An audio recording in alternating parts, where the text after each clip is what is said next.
కాళ్లలో నొప్పి, నరాల వాపు వంటి లక్షణాలతో బాధపడుతున్నారా? వెరికోస్ వెయిన్స్ లో అత్యాధునిక చికిత్స ఏవిస్ వాస్కులర్ సెంటర్. నమస్కారం, మీరు చూస్తుంది India's largest digital media network Suman TV. నేను మీ కీర్తి. గురు పౌర్ణిమ, వ్యాస పౌర్ణిమ కూడా అంటాం. మరి ఈ రోజు విశిష్టత గురించి, ప్రాముఖ్యత గురించి మనకు తెలియజేయడానికి మనతో పాటు ధీ శ్రీనివాస్ గురుగారు ఉన్నారు. నమస్తే గురుగారు. గురుగారు, మన భారతీయ సంస్కృతిలో గురువుకి చాలా పెద్దపీట వేస్తూ ఉంటాం. అంటే దేవుడి కన్నా ముందు గురువునే తలుచుకోవాలి అంటాం. అలాంటి దాంట్లో ఈ గురు పౌర్ణిమకి చాలా విశిష్టత ఉంది. ఎందుకని? మనకి వేదం ఒక మాట చెప్పింది, ఆచార్యవాన్ పురుషో వేద అని. అంటే భగవంతుణ్ణి పొందాలి అని ఒక వ్యక్తి అనుకున్నాడు, భగవంతుణ్ణి చేరాలి అని ఒక వ్యక్తి అనుకున్నాడు. మనిషి ఏదన్నా ఒకటి సాధించాలి అని కోరుకుంటున్నప్పుడు ఒక లిస్ట్ ఉంటుంది కదా. సహజంగా మనిషి ఏం కోరుకుంటాడు? ఇప్పుడు ఆరోగ్యంగా ఉండాలి, ఆనందంగా ఉండాలి, ఐశ్వర్యాలు. మనకు ఆశీర్వచనంలో చెప్తారు ఆయురారోగ్య ఐశ్వర్యాలు. అయితే ఆయురారోగ్య ఐశ్వర్యాలతో పాటు ఉన్న తర్వాత ఏం చేయాలి?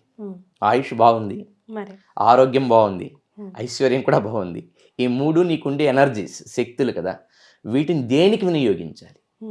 ఆ లక్ష్యం ఏంటో నీకు నేర్పడానికి ఒకరు కావాలి. సహజంగా ఆయుష్ బాగుండాలి అంటే నువ్వేం చేయాలి, నీ ఫిజికల్గా నీ బాడీని ఎలా ఉంచుకోవాలి అనేది నీకు తెలుస్తుంది. మనిషికి మానవ జీవితంలో వాడికి సహజంగా శరీరం వాడికి దగ్గరే ఉంటుంది కనుక వాడికి తెలుస్తుంది. అట్లాగే ఐశ్వర్యం ఏదైనా సంపాదించాలి అంటే, ఎర్న్ చేయాలి అంటే ఏదో ఒక మార్గాన్ని వాడు ఎన్నుకుంటాడు, అది తెలుస్తుంది వాడికి.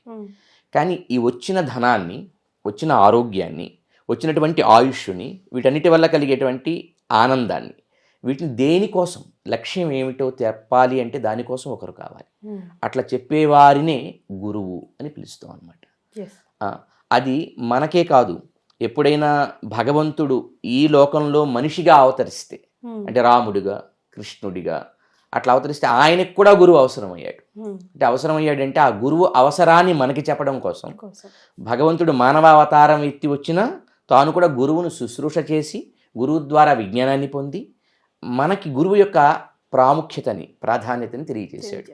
అందుకే వేదం ఏం చెప్పిందంటే, నువ్వు సాధారణమైన ఒక చిన్న లక్ష్యం నుంచి పెద్ద లక్ష్యం భగవంతుడు, ఆయనకి సంబంధించిన జ్ఞానాన్ని తెలుసుకొని ఆయన్ని పొందటం దాకా ఎవరికైతే ఒక సద్గురువు ఉంటాడో వాడికి మాత్రమే భగవంతుడు లభిస్తాడు. ఆచార్యవాన్ పురుషో వేద అంటే మొట్టమొదటి మీకు ఎవరు లభించాలి?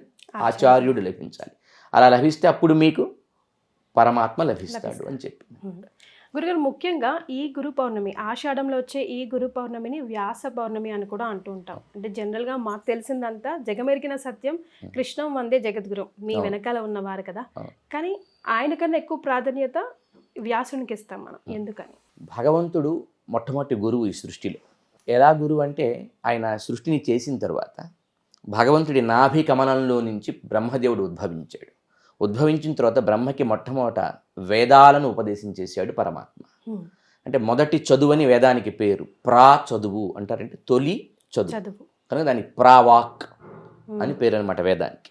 మొట్టమొదటగా భగవంతుడి నోటి నుండి బ్రహ్మదేవుడికి వినిపింపబడింది వేదం. ఆ వేద విజ్ఞానంతోనే బ్రహ్మ ఈ సృష్టి అంతా చేస్తాడు. అంటే ఆ వేదంలో లేనిదంటూ లేదు. వేదం అనంతంగా ఉంటుంది, అంతా ఉంటుంది. అందులో ఏం చేయాలన్నా సృష్టి క్రమమంతా ఆ శక్తినంతా వేదం నుంచే తీసుకొని బ్రహ్మదేవుడు చేస్తాడు. కనుక బ్రహ్మదేవుడు మొట్టమొదటి శిష్యుడైతే మొట్టమొదటి గురువు పరమాత్మ, శ్రీమన్నారాయణుడు మొట్టమొదటి గురువు కనుక ఆయన్నే జగద్గురువు అంటాం.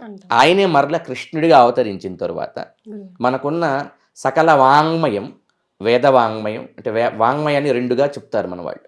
పౌరుషేయం, అపౌరుషేయం అని పిలుస్తారు. పౌరుషేయము అంటే అది ఎవరైనా ఒక ఋషి కావచ్చు, ఒక దేవత కావచ్చు, వాళ్ళ వల్ల ఏర్పడితే దాన్ని పౌరుషేయం అంట. ఏ వ్యక్తి వల్ల, ఏ శక్తి వల్ల ఏర్పడకుండా సహజ సిద్ధంగా అది ఉంటే దాన్ని అపౌరుషేయం అంట. అట్లాంటి వాంగ్మయం ఒకటే ఒకటి ఉంది, అది వేదం. వేదాన్ని అపౌరుషేయ వాంగ్మయం అంట. ఆ వేదంలో ఏముందో మనం అర్థం చేసుకోవడం కోసమని మహర్షులు కానీ, దేవతలు కానీ, బ్రహ్మవేత్తలు, తపోధనులైనటువంటి ద్రష్టలు కానీ ఆ వేదసారాన్ని వివిధ రీతుల్లో అందించారు లోకంలోకి. స్మృతులు అంటారు కొన్నింటిని. స్మృతి అంటే జ్ఞాపకం కదా. వేదంలో ఏముందో జ్ఞాపకం చేసుకొని మనకు అందించిన దాన్ని స్మృతులు అంటాం. ఆ స్మృతి వాంగ్మయం ఏమైంది? ఎవరో ఒకరి ద్వారా వచ్చింది కదా, కనుక అది అపౌరుషేయం కాదు, పౌరుషేయ వాంగ్మయం. అట్లాగే ఇతిహాసాలు, రామాయణ భారతాలు, పురాణ వాంగ్మయం, ఆగమ వాంగ్మయం, ఇవన్నీ కూడా పౌరుషేయంలోకే వస్తాయన్నమాట. ఒక వేదం అపౌరుషేయంలోకి వస్తుంది. కనుక అపౌరుషేయ వాంగ్మయాన్ని లోకానికి అందించినటువంటి వాడు భగవంతుడు కనుక ఆయన జగద్గురు. ఆయన మరల కృష్ణావతారం ఎత్తిన తర్వాత కృష్ణుడిగా ఈ వేద సారమేంటో, ఈ ఉపనిషత్ సారమేంటో, ఈ సకల స్మృతుల ధర్మ సారమేంటో ఒక సింప్లిఫై చేసి ఒక 700 శ్లోకాల్లో లోకానికి అందించాడు. అందుకని ఆయన్ని జగద్గురువుగా పిలుస్తాం. అయితే ఒక చిన్న టెక్నికల్ ప్రాబ్లం ఉంది ఇందులో. ఏమిటంటే గ్రంథం ఏం చెబుతోందో అది ఆయనే. అంటే భగవద్గీతలో ఏముందో అది ఆయన అందించినప్పటికీ, ఆయన జగద్గురువు అయినప్పటికీ ఆ గ్రంథం అంతా ఆయన గురించి చెబుతోంది. వినేప్పుడు కొంచెం ఎబ్బెట్టుగా ఉంటుంది కదా. ఇప్పుడు ఎవరైనా ఒక వ్యక్తి గురించి వేరేవాడు పొగిడితే వినటానికి బాగుంటుంది. కానీ ఆ వ్యక్తి నేనే గొప్పవాడిని, నన్ను మించిన వాడు లేడు, నువ్వు నన్నే, భగవద్గీత అంతా ఇదే చెబుతాడు. మన్మనాభవ మద్భక్తో మద్యాజి మాం నమస్కురు మామే వైశ్యసి యుక్తవైవ మాత్మానం మత్పరాయణ అంటూ సర్వధర్మాన్ పరిత్యజ్య మాం ఏకం శరణం వ్రజ ఇలా చెప్తాడు. అన్ని ధర్మాలు విడిచి నన్నే ఆశ్రయించు, ఈ సృష్టికి నేనే తల్లిని తండ్రిని, నా నుంచే ఈ సృష్టి అంతా వచ్చి ఇలా చెప్తుంటాడు. అవన్నీ నేరుగా ఆయన చెప్పడం వల్ల గొప్పతనాల్లా అనిపించే అవకాశం వినేవాడికి ఉంటుంది. ఎందుకంటే కనిపిస్తున్నాడు ఎదురుగా, మనలాంటి ఆకారంలోనే కనిపిస్తున్నాడు. పైగా జనరల్ గా కూడా మనకి ఎవరిని పొగుడుకున్నా సెల్ఫ్ పొగుడుకుంటే అనిపిస్తుంది, కొంచెం ఇబ్బందిగా ఉంటుంది. అందుకే ఆయన మానవ ఆకారంలో కనబడటం చేత. కానీ అందుకే ఆ భగవంతుడు చెప్పకుండా మనలాగే మనకు దగ్గరగా సామ్యంగా ఉండే ఒక మనిషి ఆయన వైభవాన్ని కీర్తిస్తే వినటానికి బాగుంటుంది. అప్పుడు థర్డ్ పార్టీ వాళ్ళు చెబితే వినటానికి బాగుంటుంది. అందుకనే మీకు మహాభారతంలో భీష్మ పితామహుడు అంపశయ్య మీదకి ఉన్నాడు. ఒంట్లో రక్తమంతా పోయింది. అప్పటికే వయోవృద్ధుడు, యుద్ధం చేసి బాగా డస్సి ఉన్నాడు, బడలిపోయి ఉన్నాడు. పైగా అంపశయ్య బాణాలతో ఉండేటువంటి శయ్య, దాని మీద పడటం వల్ల రక్తమంతా శరీరానికి గాయాలై రక్తమంతా పోయింది. ఇంకా ఆయన చివరిగా పరమపదాన్ని చేరాలి, మోక్షానికి వెళ్ళడం కోసం ఎదురు చూస్తున్నాడు. ఉత్తరాయణ పుణ్యకాలం ఎప్పుడు వస్తుందో అప్పుడు దాకా ఎదురు చూసి వెళదాం అనుకుంటున్నాడు ఆయన. ఇంత నేపథ్యంలో ఆయన దగ్గరికి కృష్ణుడు పాండవులను తీసుకొని వచ్చి ఆయనకి మళ్ళీ బలం వచ్చేటట్టు, ఆయనకి మళ్ళీ స్మృతి జ్ఞానం వచ్చేట్టు, ఈ దేహంలో నెప్పులు, ఈ బాణపు ఘాతముల వల్ల కలిగిన నొప్పి తెలియకుండా ఉండేటట్టు ఇలా బోలెడు వరాలిచ్చి ఆయన చేత పాండవులకి ధర్మాలు చెప్పిస్తాడు. అప్పుడు భీష్ముడు ఒక ధర్మ సందేహం భగవంతుని అడుగుతాడు. నువ్వు అన్నీ తెలిసిన వాడివి కదా, జగద్గురువి కదా, నువ్వు చెప్పొచ్చు కదా పాండవులకి, నాకెందుకు బలం ఇచ్చి నా చేత చెప్పిస్తున్నావు అని అడుగుతాడు. దానికి భగవంతుడు చెప్పిన సమాధానం ఏంటంటే, నేను చెప్పాను ఆల్రెడీ అర్జునుడికి 700 శ్లోకాల భగవద్గీత, గతంలో బ్రహ్మకి వేదం. కానీ ఇక్కడ ప్రాబ్లం ఏంటంటే అందులో ఏముందో చెప్పే దాంట్లో అది నేనే, దాని సారం నేనే. ఎలా ఉంటుంది ఇదంటే, దీనికి మా గురువుగారు ఒక అద్భుతమైన ఎగ్జాంపుల్ చెప్తారు. ఒక పటిక బెల్లాన్ని తిందామని మీరు చేతిలోకి తీసుకున్నారు. ఆ పటిక బెల్లం ఆహా నేను చాలా తీయగా ఉంటాను తినండి అని మాట్లాడితే ఏం చేస్తాం? భయం వేసి విసిరి పరిగెడతాం. అక్కడ ఇదేదో దయ్యంది, ఏదో పట్టింది దీనికి అనుకుంటాం. అంటే ఏదైతే నువ్వు తింటున్నావో, తినే వస్తువు నీతో మాట్లాడితే నువ్వు స్వీకరించలేవు, చాలా ఇబ్బందికరంగా ఉంటుంది. కానీ మనలాంటి ఒక మనిషి పటిక బెల్లం చాలా బాగుంటుంది తిను అంటే అది మనకి సజెషబుల్గా అప్లికబుల్గా ఉంటుంది. ఎలాగో భగవంతుడు జగద్గురు అయినప్పటికీ ఆయన గురుత్వం ఏమవుతుందంటే కొంచెం మనకి స్వీకరణ యోగ్యంగా ఉండదు. అందుకే ఆయన ఒక అద్భుతమైన ఎగ్జాంపుల్ చెప్తాడు. సముద్రంలో నీరు ఉంటుందయ్యా, నీరు నువ్వు తాగాలంటే ఉప్పగా ఉంటుంది, కానీ ఆ నీటినే మేఘం తీసుకుంటే అప్పుడు అది తీయగా మారుతుంది. ఎలాగో నేను సముద్రం లాంటి వాడిని, నాలో ఎన్నో గుణాలు ఉన్నాయి, కానీ అవి గ్రాహ్య యోగ్యం కావు, తీసుకునేందుకు వీలుగా ఉండవు వినేవాడికి. నువ్వు మేఘం లాంటి వాడి, అందుకే గురువుని మేఘం అంటారు. గురువు అనే మేఘం ఏం చేస్తుంది? భగవంతుడనే సముద్రంలో నుంచి ఉప్పగా ఉండే నీటిని తాను స్వీకరించి దాన్ని తీయగా మరచి మనకిస్తుంది. అప్పుడు మనకి స్వీకరించడానికి యోగ్యంగా ఉంటుంది. కనుక ఖచ్చితంగా గురువు ఒకరు కావాలి. కనుకనే కృష్ణుడు జగద్గురువు అయినప్పటికీ అది గౌరవార్థంగానే మిగిలింది తప్ప రోజు రెగ్యులర్గా మనకి జీవితంలో అప్లికబుల్గా అది అంతగా అనిపించదు అనమాట. మరి ఆ పెద్దపీట వ్యాస భగవానుడికి ఎలా వచ్చింది? అంటే నిజానికి వ్యాస భగవానుడి మన పెద్దల యొక్క ఋషుల యొక్క పేర్లు వింటే, ఇప్పుడు మనం పేర్లు పెట్టుకుంటాం, పేర్లు పెట్టేటప్పుడు కొంతమంది తెలిసిన వాళ్ళు అర్థవంతమైన పేర్లు, నక్షత్రాల్లో ఈ పాదంలో ఈ అక్షరాలతో పేర్లు పెట్టాలని కొందరేమో ఏదో మోడర్న్గా అనిపించాలని పేర్లు పెడుతుంటాం. మనమంతా ఏం చేసినా మనం పేర్లను చూసుకొని పెడతాం. కానీ మహాత్ములు వాడు చేసిన పనులను బట్టి పేర్లు వచ్చాయి. ఏ పెద్ద ఋషి గారిని మనం చరిత్ర చూసుకున్నా ఆయన ఏం చేశారో దాన్ని బట్టి ఆయన పేరు ఉంటుంది. అలాగా వ్యాస భగవానుడి పేరేమిటో చూస్తే మనకి ఆయన గొప్పతనం అర్థమవుతుంది. వ్యాస అంటే విభజించుట. ఇప్పుడు మనం ఒక వృత్తం గీసాం, వృత్తం మధ్యంలో ఒక కేంద్ర బిందువు ఉంటుంది, దాని నుంచి ఒక రేఖ గీసి దాన్ని వ్యాసం అని పేరు పిలుస్తాం. మ్యాథమెటిక్స్ కదా. అవును. ఏం చేస్తుంది ఈ రేఖ అంటే వృత్తంలా ఉన్నటువంటి దాన్ని, ఒక గుండ్రంగా ఉన్నటువంటి దాన్ని ఇది ఖండిస్తుంది, విభజిస్తుంది, బ్రేక్ చేస్తుంది. అంటే కలగా పులగంగా జ్ఞానం ఉందిట ఒకప్పుడు.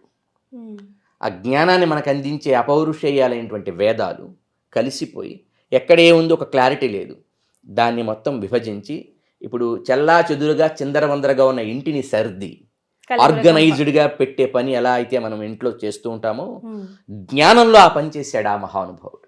కనుక ఆయన పేరుని గురువుగా లోకానికి ఇవ్వటం జరిగింది. దాంతోపాటు వ్యాస భగవానుడి గురించి మన ఈ తరం తెలుసుకోవాల్సిన అంశం చాలా ముఖ్యమైనది, ఒక కేటలాగ్ లాగా. అంటే నిజానికి చాలా తక్కువ సమయంలో మనం ఏం చెప్పుకోలేకపోయినా కనీసం స్మరించాలి కదా. స్మరిస్తే తర్వాత లోపల ఏముందో తెలుసుకునే ప్రయత్నం చేస్తాం. కాబట్టి స్మరించడమే ఈరోజు ఈ కార్యక్రమంలో ఉద్దేశ్యం. వ్యాస భగవాన్ చేసిన ఉపయోగం భారతదేశానికి ఒకటి కాదు, రెండు కాదు.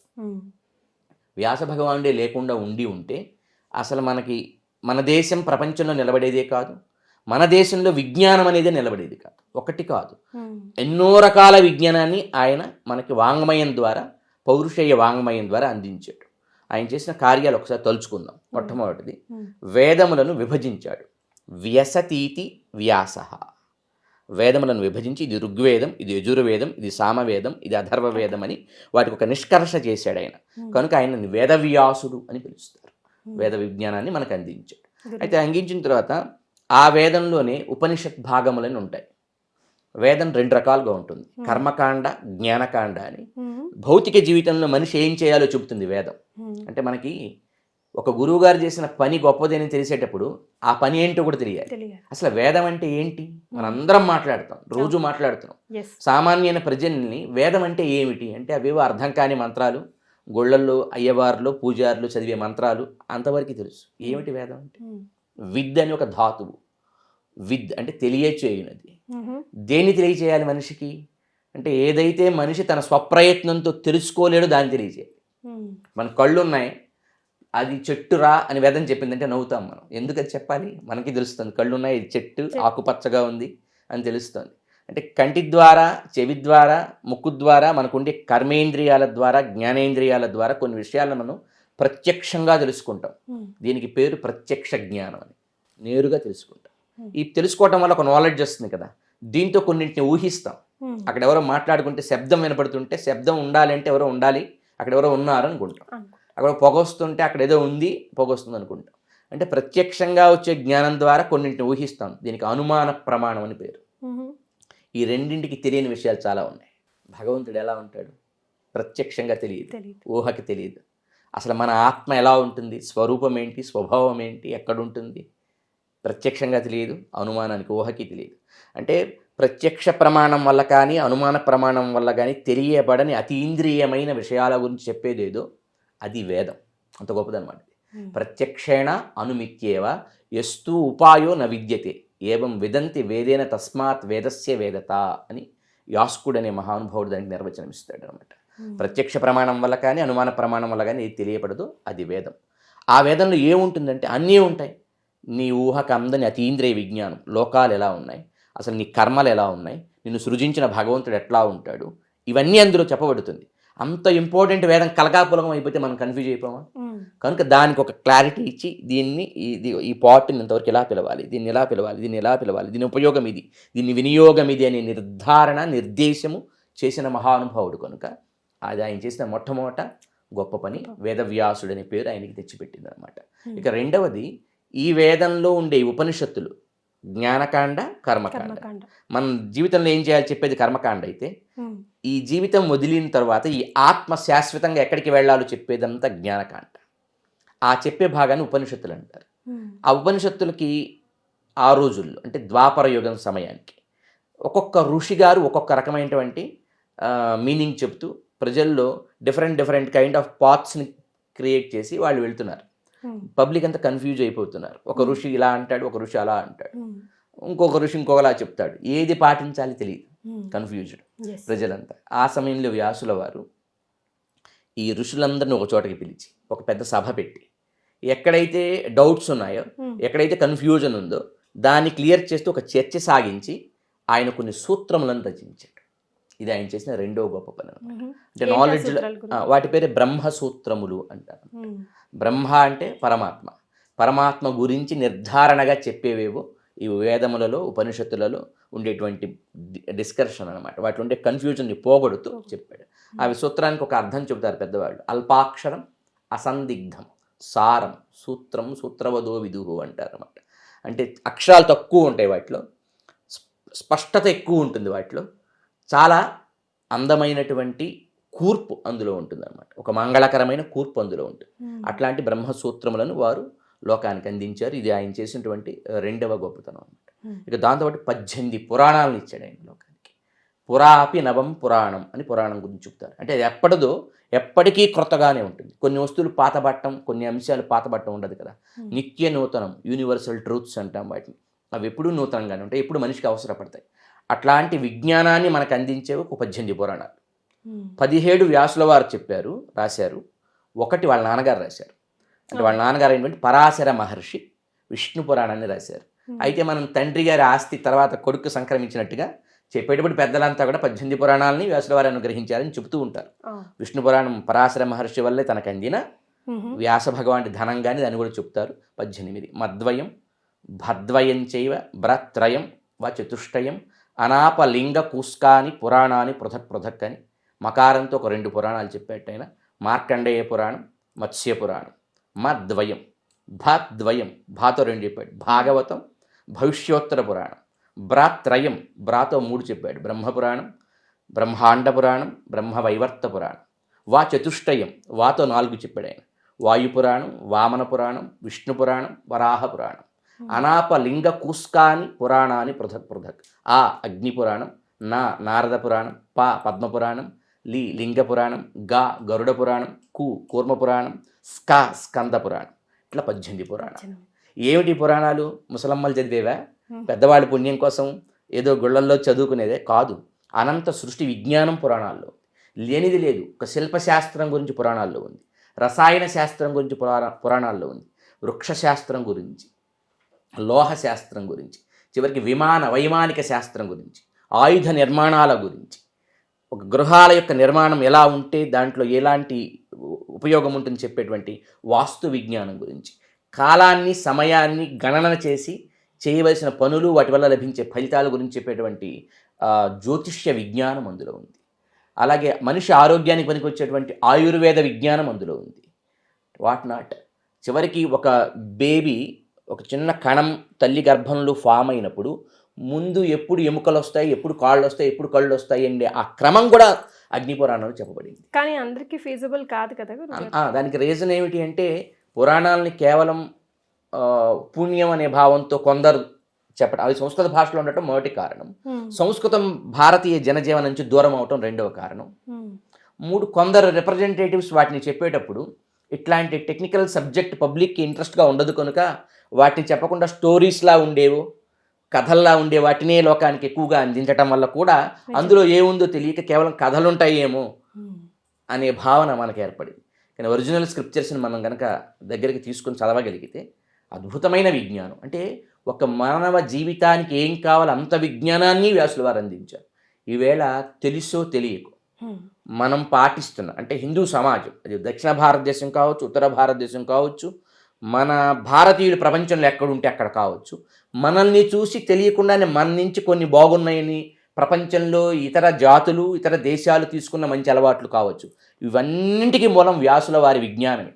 అందుకని వ్యాస భగవానుడు లేకపోతే ఈవేళ సంస్కారం అనేది ఎక్కడైనా ఒక సంస్కారం, ఒక మంచి అలవాటు ఉందంటే దానికి మూలం ఇందులో కనిపిస్తుంది. అంటే ఈయన 18 పురాణాలను ఇచ్చి వీటితో పాటు పంచమ వేదం అని పొగడబడి చెప్పబడి మహాభారత రచన కూడా చేసి, ఇది ఇతిహాసం, ఇది భారతదేశం యొక్క చరిత్ర. ఏం జరిగిందో 5000 సంవత్సరాల క్రితం యాజ్ ఇట్ ఈజ్ దాన్ని గ్రంథస్థం చేసి ఇచ్చి ఆయన ఒక మాట చెప్పాడు. ధర్మేచ అర్థేచ మోక్షేచ. నీకు ధర్మం కావాలన్నా, అర్థం కావాలన్నా, మోక్షం కావాలన్నా, కామం కావాలన్నా, ఏది సాధించాలన్నా ఇతిహాస్తి తదన్యత్ర.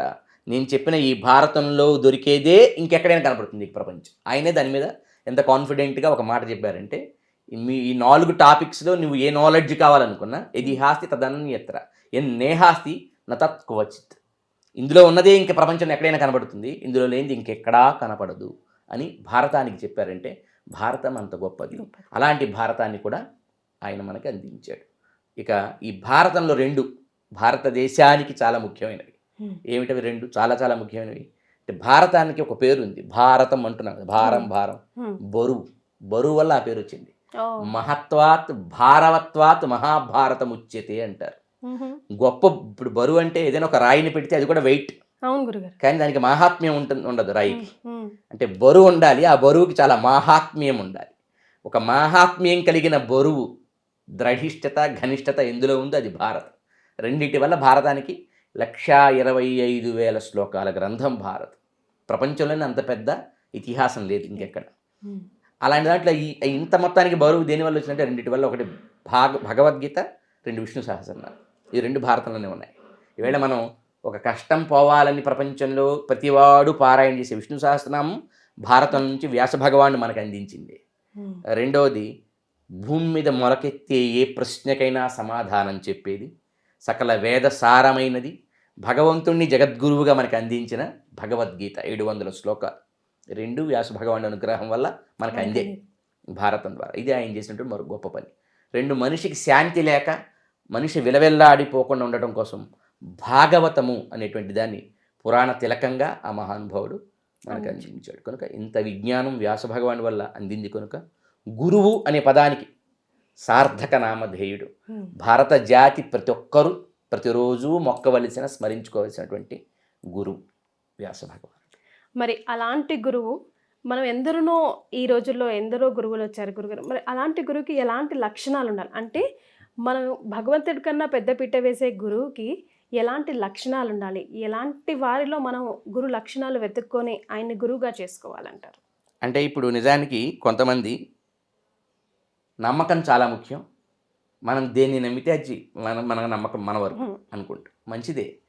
ఇప్పుడు ఒక పడవ ఎక్కాం, పడవకి కింద రంధ్రం ఉంది, మనం పరిశీలించాల, నమ్మకం ఈ పడవ చాలా బాగుందని కూర్చున్నాం, మునుగుతుంది అన్నాం కదా, మునిగి తీరుతుంది. అంటే నమ్మకం మంచిదే, కానీ ఆ నమ్మకం సమర్థవంతమైన దాని యందు ఉండాలి. అంటే దానికి కొంత పరిశీలన చేయాలి. ఇది మనకి సుందరకాండలో సీతమ్మ దగ్గర కనబడదు. హనుమంతుడు వచ్చి నన్ను రాముడు పంపించాడంటే వెంటనే నమ్మేయలేదు, మరి ఎన్నో ప్రశ్నలు వేసింది.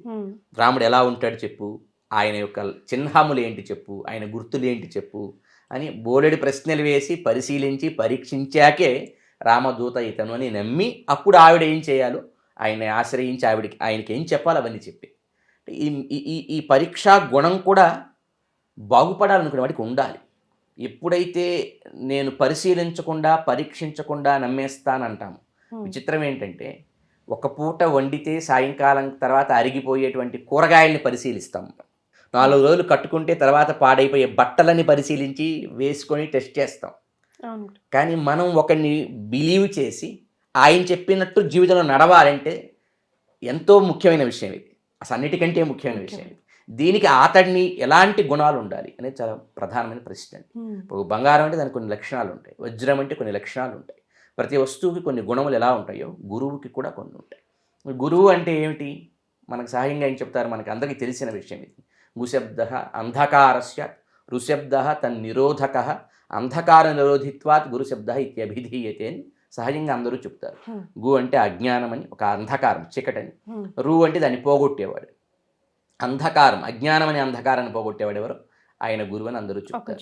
అయితే ఆ గురువుకి కొన్ని లక్షణాలు ఉంటాయి. ఆ పోగొట్టేవాడు కరెక్టే, ఆయనకి ఏం లక్షణాలు ఉంటే పోగొట్టగలుగుతాడు, దానికి పెద్దలు చెప్పారు అన్నమాట. గురువునే ఆచార్య అని మరొక శబ్దంతో స్మరిస్తారు. ఇంకా స్పష్టంగా తెలుస్తుంది అనమాట ఆచార్య శబ్దంలో గురువు యొక్క అర్థం. ఏమిటి ఆచార్య అంటే, ఆచినోతి శాస్త్రార్థాన్ ఆచార్య స్థాపయతి చ స్వయమాచరతే యస్మాత్ తస్మాత్ ఆచార్య ఉచ్యతే అని చెప్తారు అనమాట. అంటే ముందు తాను ఆచినోతి శాస్త్రార్థాన్, శాస్త్రాల్లో ఏమున్నాయో ముందు తాను తెలుసుకుంటాడు, తర్వాత వాటిని మనకి ఇలా ఉంది ఇలా ఉంది ఇలా మీరు చేయాలని చెప్తాడు, స్థాపన చేస్తాడు. అవి చెప్పే ముందే స్వయం ఆచరతి, తాను ఆచరిస్తాడు. అంటే తను తెలుసుకోవాలి ఒకటి, ఆచరించాలి 2, అప్పుడు వాటిని నిష్కర్షగా స్పష్టంగా ఇది ఇలా అని చెప్పాలి 3. ఇవి చేసేది గురువు యొక్క గొప్పతనం అన్నమాట. అందువల్ల ఆయన్ని ఆచార్యుడిని కూడా పిలుస్తారు. ధన్యవాదాలు. ఓం అస్మద్గురుభ్యో నమః. సుమన్ టీవీలో మీ పర్సనల్ అండ్ బిజినెస్ ప్రమోషన్స్ కోసం కింది నెంబర్కి కాంటాక్ట్ చేయండి.